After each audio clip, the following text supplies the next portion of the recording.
great time. అది కాదమ్మా anything in college. College and all, no, too much stress, studying. Medical college, no fun.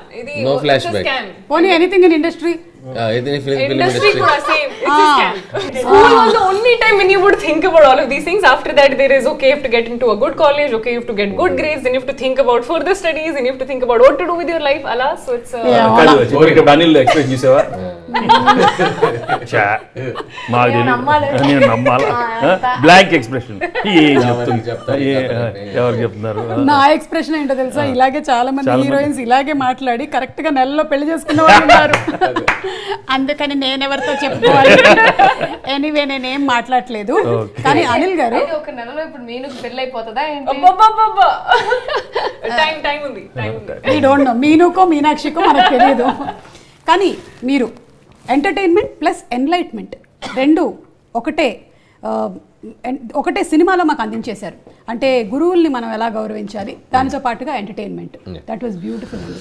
అంటే ఇంత నవ్విస్తూ అలాగే గురువులకు ఇవ్వాల్సినటువంటి మర్యాద ఎలాంటిది అనేది కూడా చక్కగా చూపించారు.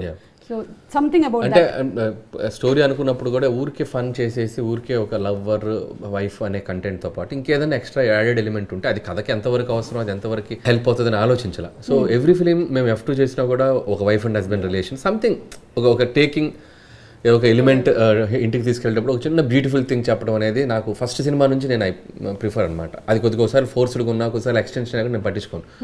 కొద్దిగా టైం స్పేస్ తీసుకుని అయినా చెప్పడానికి ట్రై చేస్తాం. సో దీంట్లో ఏంటంటే మెర్జ్ అయిపోయింది మాకు. ఫస్ట్ హాఫ్లో మాస్టర్ కలవటం వెంకటేష్ గారు, అది చాలా బాగా టచింగ్ అనిపించింది. మళ్ళీ దాన్నే క్లైమాక్స్కి లింక్ చేసి, అంటే గర్ల్ ఫ్రెండ్ కోసం కాదు వచ్చింది ఆపరేషన్కి, తన మాస్టర్ కోసం వచ్చారని చెప్పడం కూడా అది బాగా కనెక్ట్ అయింది. అండ్ స్కూల్ మాస్టర్ గురించి చెప్పడం, ప్రతి వాళ్ళు కూడా గెట్ టుగెదరే కాదు, మనకి చదువు చెప్పిన మాస్టర్ ఒకసారి కుదిరితే వాళ్ళ ఇంటికి వెళ్ళి భోజనం చేసి వద్దాం, ఏమో ఆ మాస్టర్ ఇంట్లో ఏదైనా సమస్య ఉంటే పాప ఆయన మనకు చెప్పుకోలేరు కదా అనేది ఒక కంటెంట్ చాలా బాగా సెన్సిబుల్గా అనిపించింది. సో చూసిన వాళ్ళు కూడా